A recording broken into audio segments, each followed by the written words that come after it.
مسلک اعلی حضرت کو پہچانو اور مسلک اعلی حضرت کے جو سچے پکے مبلغ ہیں ان سے رابطہ رکھو اس بدلتے ہوئے زمانے میں۔ ہر سال 2 شعبان المعظم کو امام اعظم ابو حنیفہ رضی اللہ تعالیٰ عنہ کے عرس پاک کی مناسبت سے تنظیم سنی جمعیت الاحناف کی جانب سے لنگر وغیرہ اور بیان کا اہتمام کیا جاتا ہے۔ سال گزشتہ بھی میں نے تقریر کی تھی اور آج پھر حاضر آیا۔ چند باتیں انشاءاللہ میں آپ کے گوش گزار کروں گا جس سے آپ کے علم میں اضافہ ہوگا اور آپ اپنے امام کی شخصیت کو پہچان سکیں گے، چونکہ بڑے افسوس کے ساتھ کہنا پڑ رہا ہے کہ حنفی ہونے کے باوجود عوام کا ایک بڑا طبقہ امام اعظم ابو حنیفہ کی ذات سے ناواقف ہے۔ ہمارے آقا و مولا امام اعظم ابو حنیفہ جن کا نام نعمان ہے اور ان کے والد گرامی کا نام ثابت ہے اور دادا کا نام زوطا ہے، یہ حضرت زوطا جو تھے یہ آتش پرست تھے اور حضرت مولائے کائنات رضی اللہ تعالیٰ عنہ کے مقدس ہاتھوں پر انہوں نے اسلام قبول کیا، اور جب ان کے بیٹا پیدا ہوا یعنی امام اعظم کے والد حضرت ثابت، تو حضرت مولائے کائنات کی بارگاہ میں اپنے بیٹے کو لے کر گئے۔ حضرت علی نے کوئی چیز اپنے منہ میں چبا کر ان کے منہ میں ڈالی اور ان کے لیے برکت کی دعا فرمائی۔ اسی دعا کا یہ نتیجہ ہے کہ امام اعظم ابو حنیفہ جیسا عظیم الشان اور بے مثل و بے مثال عالم دین ان کے گھر پیدا ہوا۔ حضرت امام اعظم ابو حنیفہ کا نام نعمان ہے۔ القاب بہت ہیں، امام الفقہا بھی ہے، امام المحدثین بھی ہے، سراج الامہ بھی ہے، کاشف الغمہ بھی ہے، امام اعظم بھی ہے، استاذ المجتہدین بھی ہیں، اور دین حق کے مدون اول بھی آپ ہیں۔ آپ کی پیدائش کے تعلق سے میں نے اس کے پہلے بھی کئی بیان میں عرض کیا کہ علماء کا کچھ اختلاف ہے، مورخین کا۔ بعض لوگ ہجری 60 بیان کرتے ہیں، کوئی 67 بیان کرتا ہے۔ علامہ زاہد الکوثری نے معتبر روایات سے، معتبر تاریخی حوالوں سے ہجری 70 بھی بیان کیا ہے، لیکن سارے مورخین کا اس پر اتفاق ہے کہ آپ ہجری 80 میں پیدا ہوئے۔ 80 سے آگے کسی نے آپ کے سال پیدائش کو بیان نہیں کیا ہے۔ یعنی اگر ہجری 80 بھی مانا جائے تو جیسا کہ میں پہلے عرض کر چکا ہوں کہ دنیا میں آخری صحابی جو ہے وہ ہجری 120 تک تھے، تو امام اعظم ابو حنیفہ نے صحابہ کا لگ بھگ 40 سال کا زمانہ پایا ہے۔ آپ کا مولد و مسکن یعنی جہاں آپ کی ولادت ہوئی اور جو آپ کی جائے سکونت رہی وہ کوفہ کی سرزمین ہے۔ ابھی قرآن مجید سورہ جمعہ کی جو آیت کریمہ میں نے پڑھی اس میں ہمارے امام کے تعلق سے نبی کریم صلی اللہ علیہ وسلم کی ایک بشارت موجود ہے۔ قرآن کریم میں رب تعالیٰ کا ارشاد هو الذی بعث فی الامیین، کہ وہی ہے جس نے ان پڑھوں میں انہی میں سے ایک رسول بھیجا کہ ان پر اس کی آیتیں پڑھتے ہیں، اور فرمایا انہیں پاک کرتے ہیں، انہیں کتاب اور حکمت کا علم عطا فرماتے ہیں، اور بے شک وہ اس سے پہلے ضرور کھلی گمراہی میں تھے، اور وآخرین منہم لما یلحقوا بہم، اور ان سے اوروں کو پاک، ان میں سے اوروں کو پاک کرتے ہیں اور علم عطا فرماتے ہیں جو ابھی ان اگلوں سے نہیں ملے۔ یعنی نبی کریم صلی اللہ علیہ وسلم نے جو لوگ گمراہی میں تھے، کفر و شرک کے دلدل میں پھنسے ہوئے تھے، ان کو نکالا، کتاب و حکمت کا علم عطا فرمایا، اور نبی کریم ان لوگوں کو بھی علم عطا فرمائیں گے جو ابھی اس صحابہ کی جماعت سے آ کر نہیں ملے، صحابہ کی جماعت سے آ کر نہیں ملے۔ اس آیت کریمہ کی جو تفسیر صحیح بخاری میں ہے، حدیث کا راوی حضرت ابو ہریرہ رضی اللہ تعالیٰ عنہ ہے۔ یہ حدیث بخاری میں بھی ہے، مسلم میں بھی ہے، مسند امام احمد بن حنبل میں بھی ہے، کہ حضرت ابو ہریرہ نے اللہ کے نبی سے عرض کی کہ یا رسول اللہ علیہ السلام، وہ کون ہیں کہ جن کے بارے میں آیت کریمہ میں ارشاد ہوا کہ اور ان میں سے اوروں کو پاک کرتے ہیں اور علم عطا فرماتے ہیں جو ان اگلوں سے نہیں ملے۔ یا رسول اللہ آپ ارشاد فرمائیں کہ وہ کون لوگ ہیں جو ابھی ہم سے نہیں ملے؟ سرکار نے جواب ارشاد نہیں فرمایا، حتیٰ کہ حضرت ابو ہریرہ نے 3 مرتبہ اپنے سوال کو دہرایا۔ اسی بیچ 2 کتابوں والے یعنی حضرت سلمان فارسی، جن کو قرآن کا بھی علم تھا اور تورات کا بھی علم تھا، اور معمر صحابی ہیں، سرکار کی بارگاہ میں تشریف لائے تو آپ نے اپنا دست مبارک حضرت سلمان فارسی کے کندھے پر رکھا اور ارشاد فرمایا، لو کان الایمان عند ثریا لنا له رجال او رجل من هؤلاء او رجل من هؤلاء۔ یہ صحیح بخاری جلد 2 ہے، صفحہ 727 ہے، جو خالص عربی والی ہو، غیر معرب، غیر مقلدین سے میں کہوں گا ذرا اس کو کھول کر دیکھیں کہ بخاری شریف میں جو الفاظ ہے، لو کان الایمان عند ثریا، اگر ایمان ثریا ستارے کی بلندی پر پہنچ جائے تو اس کی قوم سے چند اشخاص، چند لوگ یا ایک شخص حاصل کرے گا۔ اور صحیح مسلم میں جلد 2 ہے، صفحہ 312 ہے، جہاں فارس والوں کی فضیلت کا بیان ہے، وہاں لو کانت دین عند ثریا کے الفاظ ہیں۔ بخاری میں لو کان الایمان اور مسلم میں لو کانت دین عند ثریا۔ اگر دین ثریا ستارے تک پہنچ جائے، اس کی بلندی تک پہنچ جائے، تو ضرور اہل فارس میں سے یا فارس والوں کے بیٹوں میں سے ایک شخص اسے جا کر لے کر آئے گا۔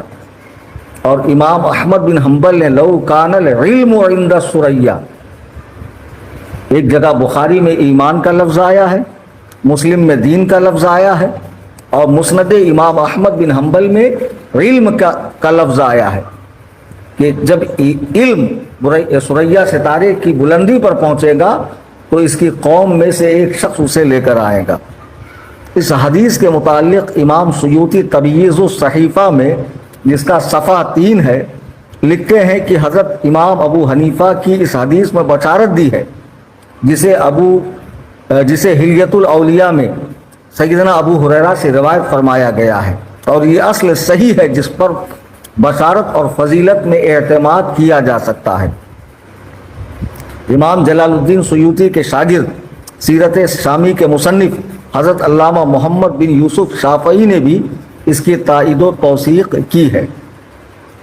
نبی کریم صلی اللہ علیہ وسلم نے آیت کریمہ کے ضمن میں ارشاد فرمایا کہ سلمان فارسی کے قوم سے ایک شخص ہوگا جو دین کو ثریا کی بلندیوں سے لے کر آئے گا اور لوگوں میں اسے عام کر دے گا۔ اللہ اکبر کبیرہ۔ نبی کریم ہجری 11 میں تشریف لے گئے، حضرات صحابہ کے مبارک وجود دنیا سے اٹھنے لگے۔ اب لوگوں میں دنیا داری زیادہ ہو گئی، لوگوں میں دنیا داری زیادہ ہو گئی۔ حال یہ ہو گیا کہ لوگ جو حضرات صحابہ کے مقدس نقوش قدم تھے ان سے ہٹنے لگے اور علم کی کمی آنے لگی، تو اللہ تعالیٰ نے سیدنا امام اعظم ابو حنیفہ کو کوفہ کی سرزمین پر پیدا فرمایا، تو جو دین کو اس بلندی سے لے کر آتے ہیں اور لوگوں میں عام فرماتے ہیں۔ اور یاد رکھو، فارس والوں میں امام اعظم ابو حنیفہ سے بڑھ کر کوئی صاحب علم نہیں گزرا ہے۔ جی ہاں، این سعادت بزور بازو نیست، یہ نیک بختی جو ہے وہ ہاتھوں سے، طاقت سے، بل سے حاصل نہیں کی جا سکتی ہے۔ تا نہ بخشد خدائے بخشندہ، جب تک عطا کرنے والا رب اسے عطا نہ فرمائے۔ یہ طاقت سے نہیں حاصل کی جا سکتی ہے جب تک اللہ تعالیٰ اسے عطا نہ فرمائے۔ امام اعظم ابو حنیفہ رضی اللہ تعالیٰ عنہ کی جو علم کی طرف رغبت ہوئی وہ تھوڑی بڑی عمر میں ہوئی ہے، لگ بھگ 20 سال کی عمر میں۔ آپ خود فرماتے ہیں کہ ایک روز میں بازار سے جا رہا تھا کہ کوفہ کے مشہور تابعی امام شابی رحمۃ اللہ علیہ سے ملاقات ہوئی۔ انہوں نے مجھ سے کہا، بیٹا کیا کرتے ہو؟ میں نے عرض کیا، بازار میں کاروبار کرتا ہوں۔ امام اعظم ابو حنیفہ کا کاروبار کپڑے کا بہت بڑے پیمانے پر تھا۔ تو آپ نے فرمایا کہ تم علماء کی مجلس میں بیٹھا کرو، مجھے تمہاری پیشانی پر علم و فضل اور دانش مندی کے آثار نظر آتے ہیں۔ ان کے ارشاد نے امام اعظم کے دل میں ایسا گھر کیا، ایسے متاثر ہوئے کہ آپ نے بجائے بازار کے علم دین کا راستہ اپنایا اور حضرت حماد کی بارگاہ میں پہنچ گئے، جو اس وقت کوفہ میں بہت بڑے علم تھے۔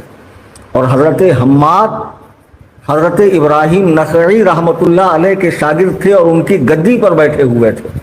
حضرت ابراہیم نخعی رحمۃ اللہ علیہ حضرت علقمہ رضی اللہ تعالیٰ عنہ کے شاگرد تھے، جو کوفہ کے اندر بہت بڑے عالم تھے، اور حضرت علقمہ نے عبداللہ ابن مسعود سے علم حاصل کیا اور ان کے جانشین تھے، اور عبداللہ ابن مسعود نبی کریم صلی اللہ علیہ وسلم کے رازدار ہیں، سفر و حضر کے ساتھی ہیں۔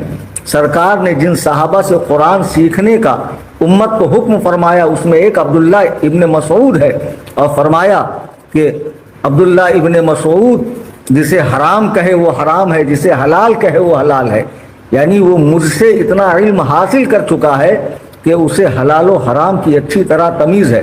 یہی وہ عبداللہ ابن مسعود ہیں کہ جب کوفہ میں آئے تو آپ کے علم سے استفادہ کرنے والے اتنے ہو گئے کہ مولائے کائنات شیر خدا جب کوفہ میں تشریف لائے تو آپ نے دیکھا کہ شاگردان عبداللہ ابن مسعود سے پورا کے پورا میدان بھر گیا ہے۔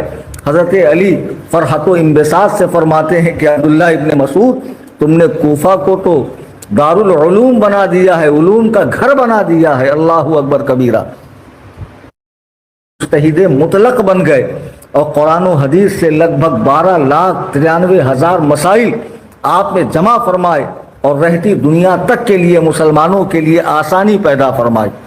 امام اعظم ابو حنیفہ کی ذات بڑی خصوصیات کی حامل ہے۔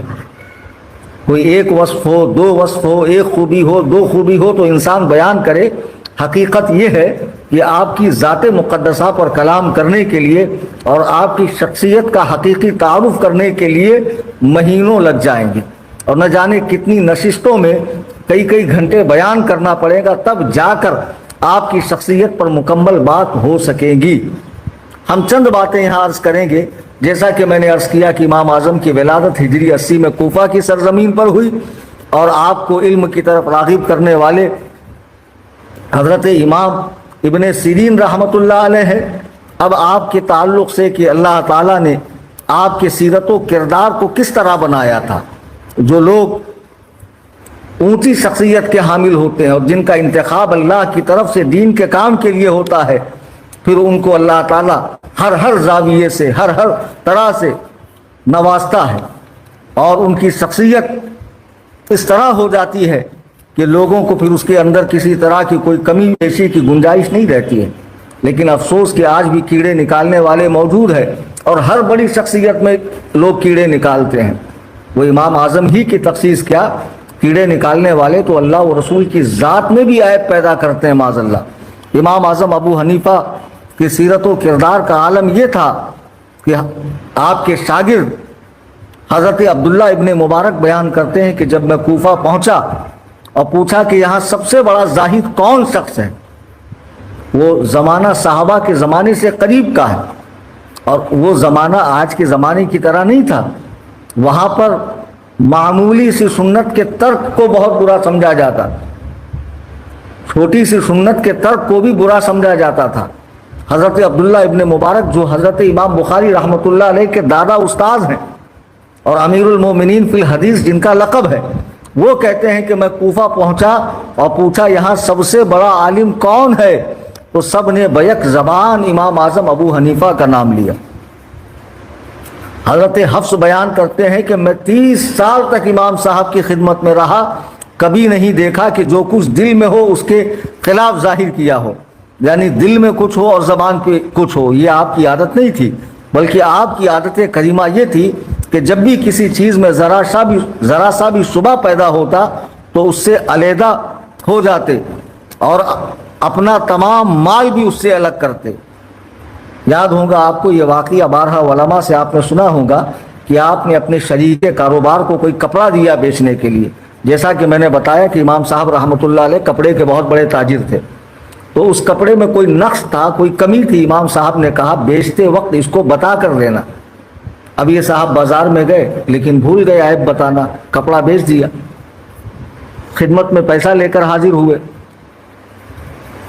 اور وہ 30,000 درہم تھے، معمولی رقم نہیں تھی۔ تو امام اعظم نے پوچھا کہ آپ نے وہ عیب بتایا سامنے والے کو کہ کپڑے میں عیب ہے؟ اس نے کہا نہیں حضرت میں بھول گیا۔ امام اعظم نے سارا کے سارا مال صدقہ کر دیا، اللہ اکبر کبیرہ، سارا کے سارا مال صدقہ کر دیا۔ آج مسلمان کہے جانے والے، اللہ و رسول کے نام کا دم بھرنے والے، امام عالی مقام سیدنا امام حسین کا غم منانے والے، آپ سے محبت کرنے والے، اولیاء اللہ کے زندہ باد ہونے کے نعرہ لگانے والے، آج ہم مسلمانوں کا یہ حال ہے کہ ہم ہماری عیب دار چیزوں کو خوبی بتا کر بیچتے ہیں۔ ابھی پچھلے دنوں میرے ساتھ ایک حادثہ ہوا کہ میں نے اپنی کوئی چیز بیچی، ایک مسلمان کو بیچی، یہ حقیقی بات بتا رہا ہوں میں آپ کو۔ ان صاحب نے جب مجھے پیسے دیے تو اس میں 2-3 نوٹ ایسی تھی کہ جس میں بھارتیہ بچوں کا بینک لکھا ہوا تھا، اور چپکا کر مجھے دے دی۔ میں نے لے لیا، میں نے کسی کو پیمنٹ کر دیا سامنے، اب مجھے نہیں پتا تھا کہ اس کے اندر اس طرح کی بات ہے۔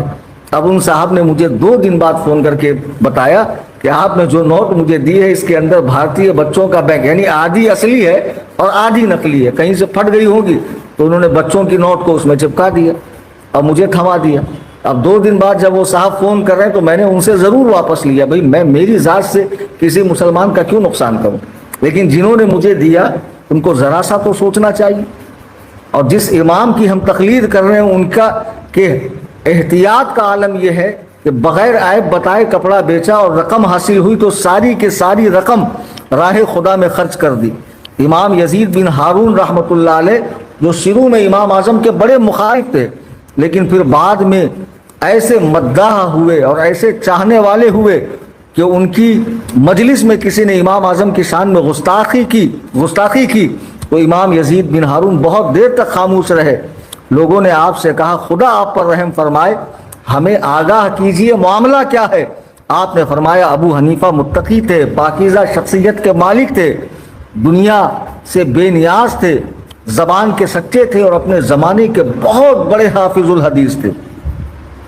امام اعظم کی حزم و احتیاط، زہد و تقویٰ کی چند مثالیں میں نے اوپر بھی پیش کی، اور یہ زہد و تقویٰ وہ چیز ہے کہ جس کے ذریعے بندہ اللہ کا تقرب حاصل کرتا ہے، اور امام صاحب کا زہد و تقویٰ تو بے مثال تھا۔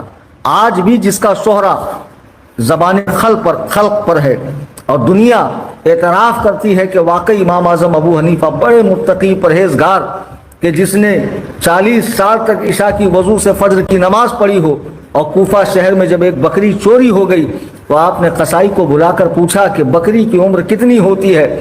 اس نے کہا 7 سال۔ امام اعظم ابو حنیفہ نے 7 سال تک اس کا گوشت تناول نہیں فرمایا۔ کیا ضروری تھا کہ وہ چوری کی بکری آپ ہی کے قصائی کے پاس آتی؟ کوئی ضروری بات تھی؟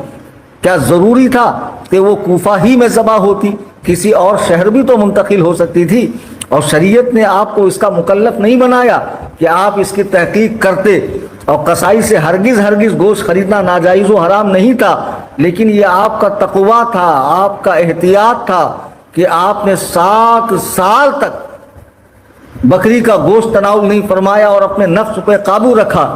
آج جو لوگ ولایت کے دعوے دار ہیں، جب بریانی کے پلیٹیں بھر کے آتی ہے، کوفتے اور شیرمال اور طرح طرح کے پکوان آتے ہیں تو گلے تک ٹھوستے ہیں، اور جب قوالی کی محفل ہوتی تو بھانگڑا ڈالنے لگتے ہیں، اور جب نمازوں کا وقت آتا تو پیر پسار کر سوتے ہیں، کعبے میں نماز پڑھتے ہیں۔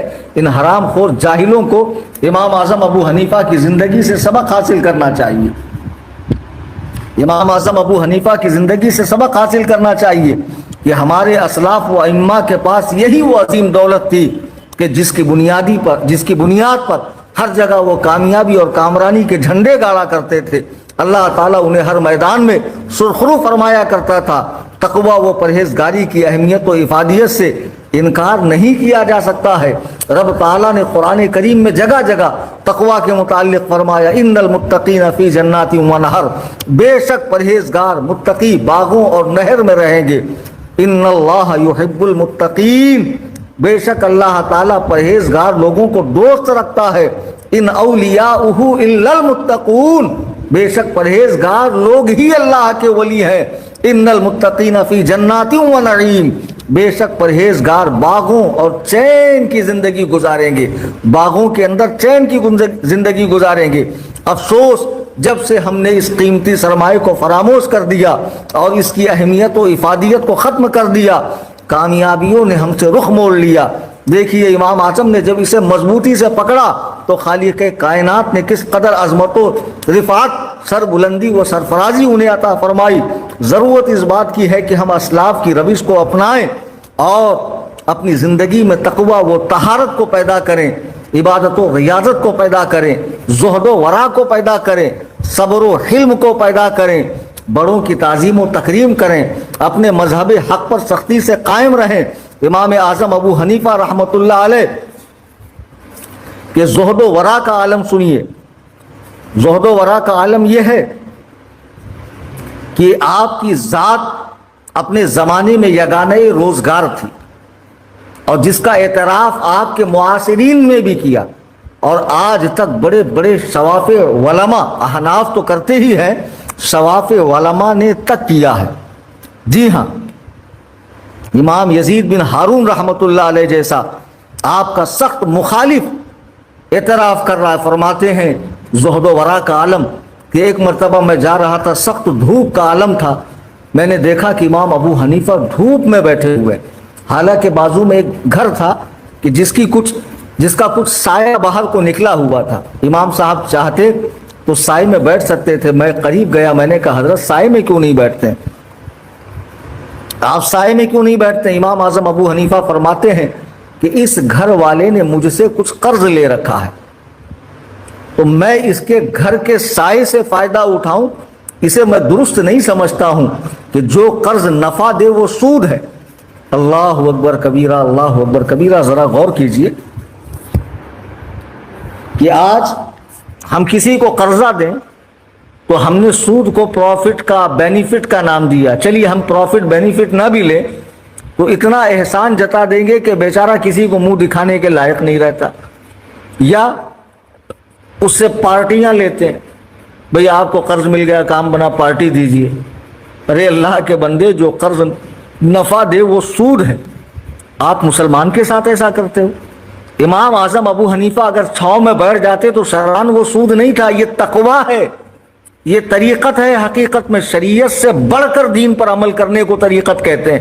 آج جاہلوں نے طریقت نام رکھا ہے حلوہ مانڈا کھانے کا، مریدنیوں کے ساتھ بھانگڑا ڈالنے کا، مزاروں کے اوپر دھمال ڈالنے کا، جسے یہ آج کے جہلا طریقت کہہ رہے ہیں۔ حقیقت میں یہ جہالت ہے۔ طریقت تو شریعت پر اور زیادہ سختی سے عمل کرنے کا نام ہے۔ طریقت شریعت پر اور زیادہ سختی سے عمل کرنے کا نام ہے۔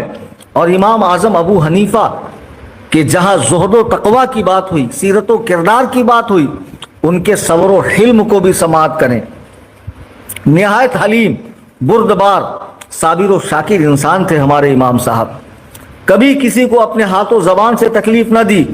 نبی کریم کا ارشاد ہے جو مشکات میں ہے، اللہ کے نبی فرماتے ہیں پورا مسلمان، کامل مومن وہ ہے جس کے ہاتھ اور پیر سے دوسرے مسلمان محفوظ ہوں۔ امام یزید بن ہارون کہتے ہیں میں نے کسی کو آپ سے زیادہ حلیم نہیں دیکھا۔ دین کی فضیلت، پرہیزگاری، زبان کی حفاظت، مفید باتوں کی طرف توجہ کرنا آپ کا خاص کام تھا۔ ایک مرتبہ ایک شخص نے آپ کو بہت برا کہا، حتیٰ کہ زندیق کہا۔ آپ نے فرمایا اللہ تعالیٰ تیری مغفرت کرے کہ وہ جانتا ہے کہ جو کچھ تو کہہ رہا ہے میری حقیقت اس کے خلاف ہے۔ آپ نے اسے پلٹ کر جواب نہیں دیا۔ خود امام اعظم فرماتے ہیں میں نے کبھی کسی سے اس کی برائی کا بدلہ نہ لیا، اور نہ کسی پر لعنت کی، نہ کسی مسلمان یا ذمی پر ظلم کیا، نہ کسی کو دھوکہ دیا، نہ کسی کو فریب دیا۔ یہ امام اعظم ابو حنیفہ کی شان ہے۔ آج ہی ایک صاحب نے مجھ سے واٹس ایپ پہ مسئلہ پوچھا کہ ایک مسلمان ہے جو کافروں کو چیز دیتے وقت کم تولتا ہے، تو جب اس سے کہا گیا، شاید وہ آن لائن سن بھی رہے ہوں اس وقت، تو کہتا ہے کہ مال غنیمت سے فائدہ اٹھانا جائز ہے۔ اسے ہم نے مسئلہ بتایا کہ پہلے اس کو مال غنیمت کی تعریف سمجھاؤ کہ راہ خدا میں کفار سے جو جہاد ہوتا ہے پھر وہاں سے جو چیزیں ملتی ہے وہ مال غنیمت ہے۔ یہ تو دھوکہ ہے، کون سا جہاد کر رہے ہو آپ؟ معاذ اللہ، یہ تو واقیم الوزن بالقسط ولا تخسر المیزان، قرآن کریم کا صاف صاف ارشاد ہے کم تولنے کے متعلق، کم نہ تولو۔ دھوکہ دینا تو کسی کو جائز نہیں۔ پھر یہ امام اعظم کیا فرما رہے ہیں کہ میں نے کسی مسلمان یا کافر کو کبھی دھوکہ نہیں دیا۔ تو اگر امام اعظم کے آپ مقلد ہیں تو اپنی اس عادت سے باز آئیے، دھوکہ مت دیجیے، فریب مت دیجیے، سیدنا امام اعظم ابو حنیفہ رحمۃ اللہ تعالی علیہ کی شخصیت بہت بلند ہے. ہم آپ کی اگر سیرت و کردار پر بات کریں، زہد و ورع پر بات کریں، حلم و حکم پر بات کریں، عمل پر بات کریں، تقوی طہارت پر بات کریں، خشیت و للہیت پر بات کریں، خلوص و دیانت پر بات کریں، امانت داری پر بات کریں، غرض کہ آپ کے بے شمار اوصاف حمیدہ پر بات کریں، تو خدائے کعبہ کی قسم یہ وقت ناکافی ہے. چند چیزیں ضروری بتا کر میں اپنی بات کو ختم کر دوں کہ اللہ تعالیٰ نے امام اعظم، پہلے تو یہ سمجھیں کہ امام اعظم کے اساتذہ کتنے. امام اعظم ابو حنیفہ رحمۃ اللہ علیہ کے لگ بھگ 4000 اساتذہ ہیں، وہ بھی حضرات تابعین میں سے. تابعین کون؟ جنہوں نے نبی کریم صلی اللہ علیہ وسلم کے مقدس صحابہ کی زیارت کی. صحابہ کون؟ جنہوں نے بارگاہ زمانہ نبوت کو پایا، سرکار دو عالم صلی اللہ علیہ وسلم کی زیارت سے مشرف ہوئے بحالت ایمان، اور اسی پر ان کا خاتمہ ہوا. اور اللہ کے نبی فرماتے ہیں کہ خیر القرون قرنی ثم الذین یلونہم ثم الذین یلونہم، کہ سب سے بہترین زمانہ میرا پھر اس کے بعد کا، یعنی میرے صحابہ کا زمانہ بہترین ہے پھر اس کے بعد کا. یعنی امام اعظم کے زمانے کو بھی حضور نے بہترین زمانہ فرمایا ہے. امام اعظم ابو حنیفہ چونکہ کوفہ شہر میں پیدا ہوئے، تو میں نے بتایا کہ عبداللہ ابن مسعود سے جب حضرت مولا کائنات ملنے آئے تو شاگردان عبداللہ ابن مسعود سے کوفہ کا پورا میدان بھر گیا تھا. تو کوفہ ایسی جگہ تھی جس کا ہر گھر بقعہ نور بن گیا تھا، جس کا ہر گھر دارالحدیث اور دارالفقہ اور دارالتفسیر بنا ہوا تھا. ہزاروں طالبان علوم نبوت اپنی پیاس بجھانے کے لیے کوفہ کا رخ کیا کرتے تھے. حقیقت یہ ہے کہ کوفہ شہر کو مرکز علم و فن ہونے کا جو شرف و امتیاز حاصل ہوا، یہ سب اصحاب رسول نبی کریم صلی اللہ علیہ وسلم کے تقریباً 1500 صحابہ کوفہ میں تشریف لائے. کتنے؟ 1500، جس میں بدر والے بھی تھے، بیعت رضوان والے بھی تھے. جی ہاں، وہ 1500 صحابہ کے قدوم مبارک کوفہ شہر میں پڑے، تب کوفہ جا کر بقعہ نور بنا، اور جس کا ہر گھر دارالحدیث، دارالتفسیر، دارالفقہ سمجھے بنا ہوا تھا، جہاں پر جگہ جگہ قال اللہ و قال رسول کی صدائیں بلند ہوتی تھی. وہی ہمارے امام اعظم ابو حنیفہ کا مولد و مسکن تھا، جس کی وجہ سے یقیناً آپ کو بے شمار اجلہ و اکابرین محدثین و فقہا سے شرف تلمذ بھی رہا، یعنی شاگردی کا شرف رہا. ایک مرتبہ خلیفہ منصور نے امام اعظم سے پوچھا کہ آپ نے کس سے علم حاصل کیا؟ تو مسند امام اعظم میں ہے صفحہ 311 پر، یہ تاریخ بغداد میں ہے صفحہ 334 پر، جس کی جلد 13 ہے، کہ خلیفہ منصور نے پوچھا کہ آپ کو کن لوگوں سے علم حاصل کیا ہے؟ امام اعظم فرماتے ہیں میں نے حضرت عمر کا علم ان کے شاگردوں سے، حضرت علی کرم اللہ وجہہ الکریم کا علم ان کے شاگردوں سے، اور عبداللہ ابن مسعود کا علم ان کے شاگردوں سے، اور عبداللہ ابن عباس کا علم ان کے شاگردوں سے حاصل کیا. تو منصور نے کہا بے شک آپ نے اپنے علم کو پکا کر لیا، بے شک آپ نے اپنے علم کو پکا کیا، یعنی آپ اتنے پختہ علم والے ہیں کہ اب آپ کے مقابلے میں کوئی ٹک ہی نہیں سکتا ہے. امام سیف الائمہ رحمۃ اللہ علیہ فرماتے ہیں کہ امام اعظم ابو حنیفہ نے 4000 تابعین سے شرف تلمذ حاصل کیا ہے. بے شمار اساتذہ ہیں امام صاحب کے. یہاں میں ایک دلچسپ واقعہ بتاؤں گا کہ ایک مرتبہ شوافع یعنی امام شافعی رحمۃ اللہ علیہ کے مقلدین اور امام اعظم ابو حنیفہ کے مقلدین میں بحث چھڑ گئی، کون زیادہ قابل ہے، کون امام زیادہ قابل ہے. حالانکہ اس طرح کی بحثیں نہیں کرنا چاہیے بزرگوں کے بارے میں. آج بھی کچھ ناعقیبت اندیش لوگ کرتے ہیں، ارے بھائی ہم چھوٹے ہیں، ہماری زبان میں اتنی طاقت کہاں کہ بڑوں کے معاملے میں زبان کھولیں. بہرحال اس کو جو ہے وہاں بحث چھڑنے لگی گروہ شوافع میں اور احناف میں دونوں، میرا امام افضل، میرا امام افضل. تو سیدنا امام ابو عبداللہ بن ابی حفص الکبیر رحمہ اللہ کا وہاں سے گزر ہوا. تو ان بحث کرنے والوں کے بیچ آپ بیٹھ گئے. پوچھا بھائی بات کیا ہے؟ تو کہا امام کو لے کر بحث چل رہی ہے. امام کو لے کر بحث چل رہی ہے. تو امام ابو عبداللہ نے پوچھا شوافی سے ذرا بتاؤ کہ تمہارے امام کے استاذ کتنے ہیں؟ تو شافعی حضرات نے گنوانا شروع کیا تو 80 کے قریب نکلے. احناف سے پوچھا تم اپنے امام کے استاذوں کا نام بتاؤ. جب احناف نے گنانا شروع کیا تو 4000 نکلے. تو امام ابو عبداللہ نے فرمایا کہ جس کے استاذ زیادہ اس کا علم زیادہ. بھئی جس نے 80 استاذ سے علم حاصل کیا ہوگا، ظاہر سی بات ہے اگر ایک استاذ سے ایک حدیث لیا ہوگا تو 80 حدیث، 2 لیا ہوگا تو 160 حدیث. امام صاحب نے اگر ایک استاذ سے ایک حدیث لی ہوں گی تو 4000 حدیث، 2 لی ہوں گی تو 8000 حدیث. تو امام ابو عبداللہ فرماتے ہیں کہ یہ امام اعظم کی امام شافعی پہ ادنا فضیلت ہے. جی ہاں، ہمارے امام اعظم ابو حنیفہ نے 4000 اساتذہ سے علم دین حاصل کیا، اور آپ کو شرف تابعیت ہے. آپ کو شرف تابعیت ہے، آپ نے صحابہ کی زیارت کی ہے. خود آپ کا بیان ہے، مسند امام اعظم دیکھ لیں جس کا صفحہ 36 ہے. فرماتے ہیں میں ہجری 80 میں پیدا ہوا، اپنے والد کے ساتھ ہجری 96 میں حج پر گیا. اس وقت میری عمر 16 سال تھی. جب میں مسجد حرام میں گیا تو بہت سے لوگوں کو حلقہ بنائے بیٹھے ہوئے دیکھا. تو میں نے اپنے والد سے پوچھا کہ یہ کس بزرگ کا حلقہ ہے، یہ کس کا گروپ ہے؟ تو انہوں نے فرمایا یہ حلقہ حضور کے صحابی عبداللہ بن حارث الزبیدی کا ہے. تو میں آگے بڑھا اور ان کو یہ فرماتے سنا کہ وہ کہتے ہیں کہ میں نے رسول اللہ سے سنا ہے کہ جس شخص نے اللہ تعالیٰ کے دین کی مکمل سمجھ اور اس کا علم حاصل کیا تو اللہ اس کے لیے کافی ہے، اور اسے ایسی جگہ سے رزق عطا فرمائے گا جہاں اس نے سوچا بھی نہیں ہوگا. جی ہاں، امام اعظم ابو حنیفہ نے عبداللہ بن حارث سے جو ہے براہ راست یہ حدیث سنی، اور آپ کی کئی صحابہ سے ملاقات ہے، مختلف تعداد ہے، 70 صحابہ کی بھی ہے، 20 صحابہ کی بھی ہے، 6 صحابہ یا 7 صحابہ سے آپ کا حدیث روایت کرنا بھی ثابت ہے. بعض لوگ یہ اس طرح کی باتیں کرتے ہیں کہ بھائی ان کی کوئی حدیث ثابت نہیں ہے، ان کی صحابہ سے ملاقات ثابت نہیں ہے، یہ صرف حسد ہے، بغض ہے، اور اس کے سوا کچھ بھی نہیں ہے. جیسے ہمارے امام صاحب نے 4000 اساتذہ سے علم حاصل کیا تو اللہ تعالیٰ نے آپ کو بے مثال ذہانت عطا فرمائی. آپ کی ذہانت کے بے شمار قصے کتابوں کے اندر ہے.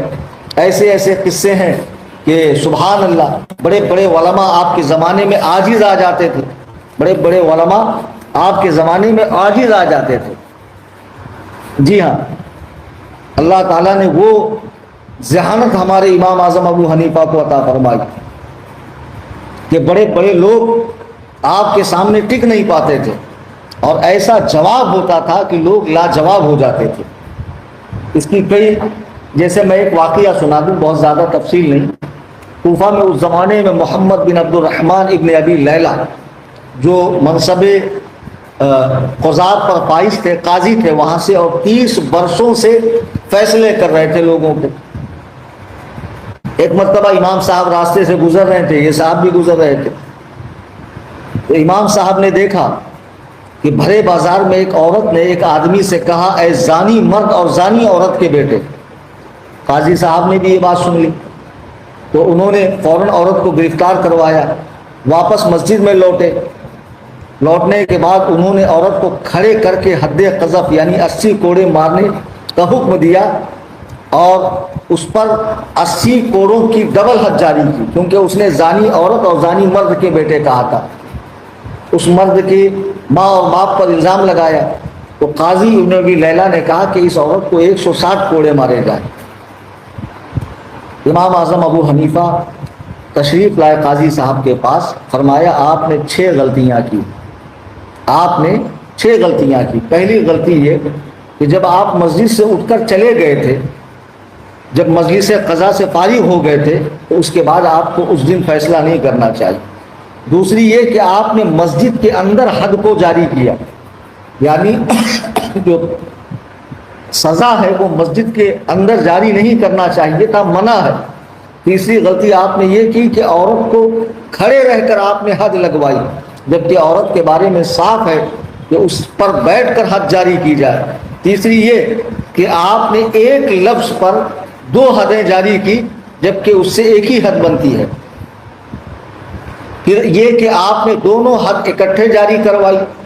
جب پہلی حد کا زخم بھر جاتا تو اس کے بعد دوسری حد کا حکم دینا چاہیے تھا، لیکن آپ نے بلا جانے ہوئے، مسئلے کی گہرائی کو سمجھے ہوئے اکٹھے دونوں حد جاری فرمائی.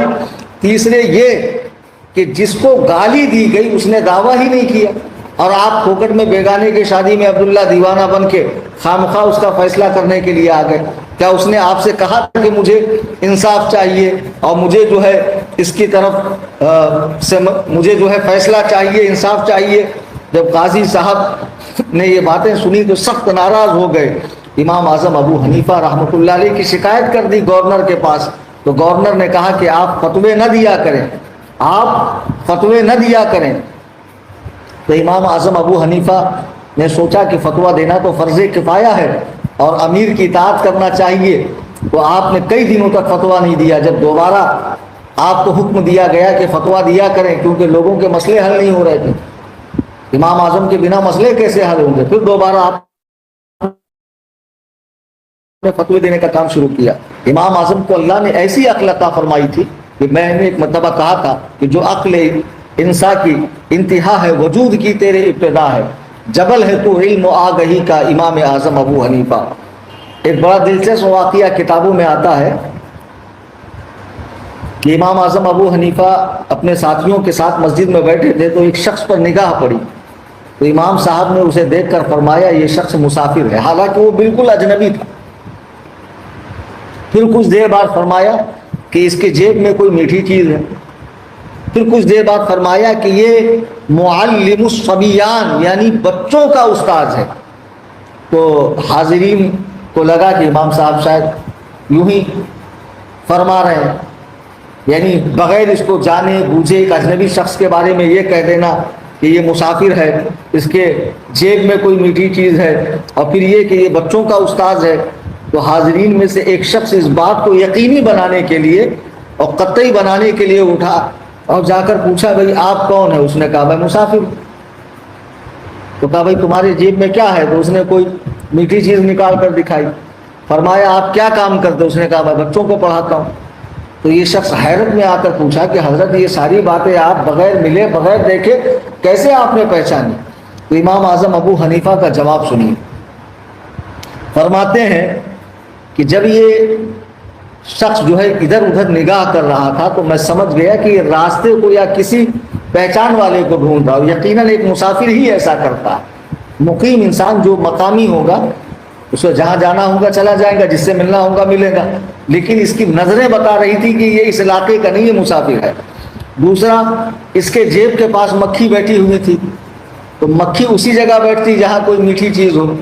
تیسرا یہ کہ یہ بچوں کو بہت تیز نگاہوں سے گھور گھور کے دیکھ رہا تھا. میں سمجھ گیا چونکہ بچے پڑھانے والوں کی اکثر یہ عادت ہوتی ہے کہ وہ بچوں کو اکثر گھور کر دیکھتے ہیں. اللہ اکبر کبیرہ. اب سوچئے کہ جس کے علم و ذہانت، عقل اور شعور کا یہ عالم ہو اور ایسی پختہ عقل جسے اللہ نے عطا فرمائی ہو، اس کے علم و ذہانت کا اور قرآن و سنت کے علم کا کیا عالم ہوگا. ایسے سینکڑوں واقعات ہیں. ایک واقعہ بھی ذہن میں آیا کہ آپ کے پڑوس میں ایک چوری ہو گئی. اب چور نے چوری کرنے کے بعد گھر والے کو قسم دی کہ اگر کسی کو بتا دیا تو تیری بیوی کو 3 طلاق. اب سارا کچھ چھوڑ گیا ایک چادر کے علاوہ، اور دوسرے دن بازار میں غریب دیکھ رہا ہے کہ میرے گھر کا سامان بک رہا، لیکن بول بھی نہیں سکتا کہ یہ چور ہے کیونکہ بیوی کو طلاق پڑ جائے گی. اب اسی کپڑے میں لپیٹا ہوا امام اعظم کے پاس آیا تو امام اعظم نے پوچھا کیا ہوا؟ تو کہا حضرت چوری ہو گئی لیکن چور کا نام نہیں بتا سکتا. تو اس زمانے میں چور لوگ بھی بڑے ایسے نہیں تھے کہ اگر چور ہے تو پھر پورا دین ہی چھوڑ دو، یعنی کچھ برا کر رہے ہو تو کچھ اچھا کرنے کی گنجائش ہی نہیں ہے، کچھ برا کر رہے ہو تو کچھ اچھا بھی کر لو. نمازی بھی ہوتے تھے چور. امام اعظم نے دوسرے دن فجر کی نماز میں جب سارے لوگ حاضر تھے تو اپنی عقل و ذہانت کا اس طرح ثبوت دیا کہ صدر دروازے پہ کھڑے رہے اور اس کو اپنے بغل میں کھڑا کیا، اور ایک ایک شخص جو مسجد سے نکلتا آپ پوچھتے یہ تیرا چور ہے؟ وہ کہتا نہیں. ایسا کئی لوگوں کے بارے میں ہوا. جب اصل چور سامنے آیا آپ نے پوچھا یہ تیرا چور ہے؟ وہ خاموش ہو گیا. امام صاحب سمجھ گئے یہ چور ہے، لوگ بھی سمجھ گئے۔ پھر معاملہ پیش ہوا گورنر کے پاس اور ساری کی ساری چیز اسے مل گئی۔ اب دیکھو ہوا کیا، اس نے کہا تھا اگر تو بتائیں گا میں چور ہوں تو تیری بیوی کو طلاق، اس نے تو بتایا ہی نہیں نا، بنا بتائے اس کا کام ہو گیا۔ اللہ تعالیٰ نے ہمارے امام اعظم ابو حنیفہ رضی اللہ تعالیٰ عنہ کو ایسی عقل و ذہانت عطا فرمائی تھی، سینکڑوں واقعات کتابوں کے اندر امام اعظم ابو حنیفہ کے ہیں کہ امام اوزاعی رحمۃ اللہ علیہ ہیں غالباً، کہ ان کے پاس حجام آیا، اس نے کہا کہ میں امام ابو حنیفہ کے سفید بال کاٹ رہا تھا، تو غالباً اس طرح کا واقعہ ہے کہ میں نے آپ سے کہا کہ بھئی سفید بال مت اکھاڑیے ورنہ زیادہ پیدا ہوں گے، تو آپ نے فرمایا کالے ہی بال اکھاڑ دے تاکہ کالے زیادہ پیدا ہو۔ تو آپ مسکرا کر فرماتے ہیں کہ ابو حنیفہ نے اپنے قیاس کے ذریعے ایک حجام کو بھی بے بس کر دیا، عاجز کر دیا۔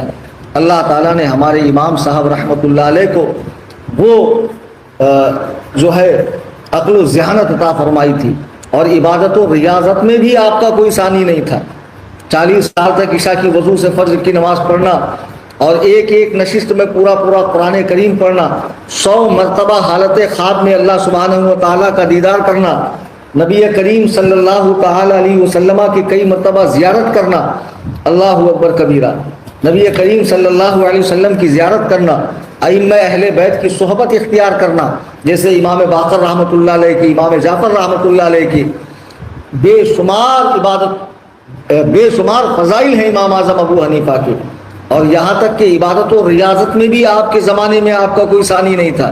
جی ہاں، اور علم و تقویٰ کا حال دیکھیے، عبادت و ریاضت کا حال دیکھیے، آپ جس شعبے میں امام اعظم کو دیکھیں گے وہ آپ کو یکتائے زمانہ نظر آئیں گے۔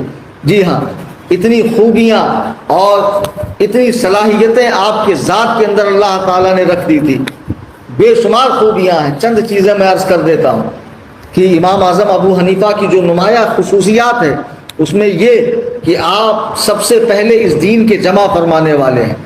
آپ زمانہ خیر القرون میں پیدا ہوئے، جسے اللہ کے نبی نے بہترین زمانہ فرمایا۔ آپ زمانہ صحابہ میں ہی منصب افتاء و اجتہاد پر فائز ہوئے اور فتاوی نویسی کا کام آپ نے شروع کیا۔ امام اعمش جب حج کے لیے جانے لگے تو باوجود بہت بڑے عالم ہونے کے مناسک حج آپ نے امام اعظم ابو حنیفہ سے لکھوایا اور فرمایا کہ میرے علم میں فرض و نفل کا ان سے زیادہ جانکار کوئی نہیں ہے، فرض و نفل کا ان سے بڑا جانکار کوئی نہیں ہے۔ آپ جب خلیفہ کے دربار میں گئے تو ایک شخص عیسیٰ بن موسیٰ نے خلیفہ سے کہا کہ آپ کے پاس روئے زمین کا سب سے بڑا عالم آیا ہے۔ جی ہاں، آپ اپنے زمانے میں قرآن و حدیث کے بہت بڑے عالم تھے۔ امام اعظم ابو حنیفہ رضی اللہ تعالیٰ نے سب سے پہلے فقہ کو مدون کیا، کتب و ابواب پر ترتیب دیا، جس طرح آج ہے۔ سیدنا امام مالک رحمۃ اللہ علیہ نے موطا میں آپ ہی کا اتباع کیا ہے۔ آپ کی فقہ کو اللہ تعالیٰ نے دنیا کے کونے کونے میں پہنچایا۔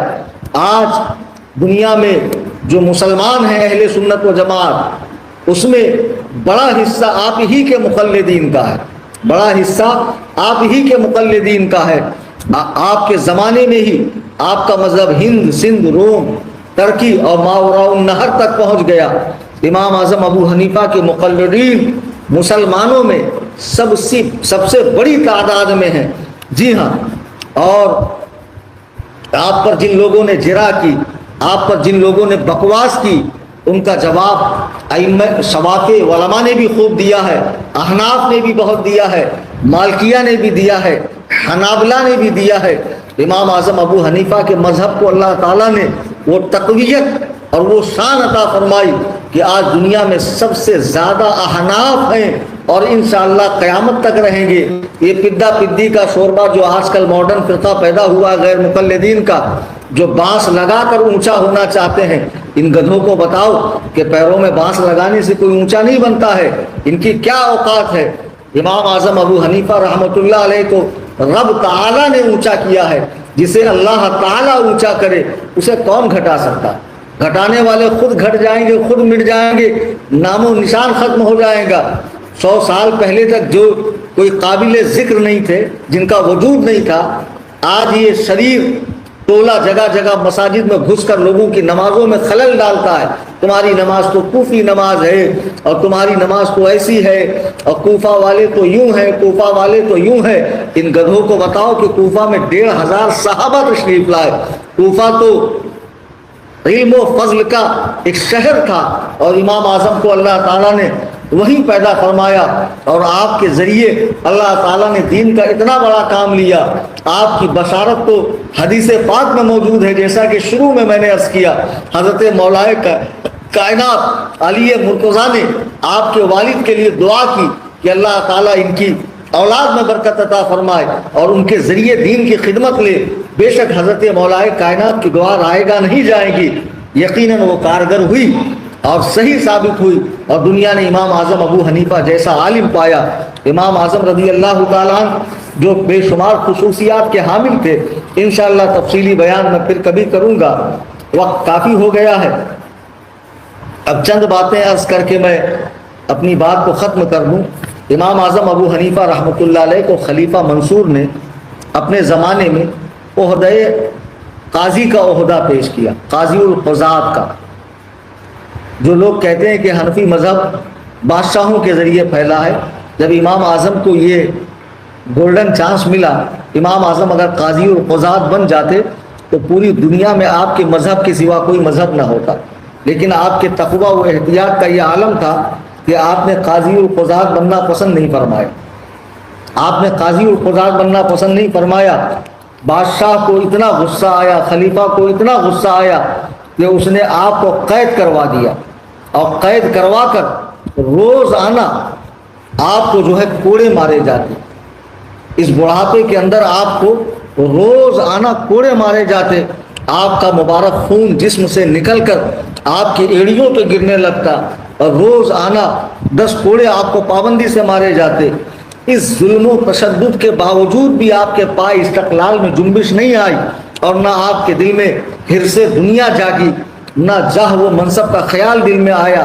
جب بادشاہ نے دیکھا بات اس طرح بھی نہیں بنے گی تو آپ کو زہر دیا گیا، جس کا اثر جب آپ کو محسوس ہونے لگا تو آپ سجدے میں چلے گئے، اور سجدے کی حالت ہی میں دنیا اسلام کا یہ عظیم ستون، بشارت نبی، دعائے مولا علی، امام الائمہ، سراج الامہ، کاشف الغمہ، استاذ المجتہدین، جس کا اتباع بڑے بڑے مجتہدین نے کیا، محدثین نے کیا، فقہا نے کیا، جس کی غلامی کا پٹا بڑے بڑے اولیاء اللہ کے گردن میں ہے، جس کا مذہب صبح قیامت تک چلے گا، جس کے بارے میں امام عبد الوہاب الشعرانی رحمہ اللہ فرماتے ہیں، جو شافعی عالم ہے، کہ میں نے دیکھا کہ حضور کے سینہ مبارک سے 5 نہریں نکلی ہیں، ایک نہر آگے جا کے سوکھ گئی، 4 نہریں چل رہی ہیں، قیامت کے قریب 3 نہر سوکھ جائیں گی، ایک نہر چلتی رہے گی۔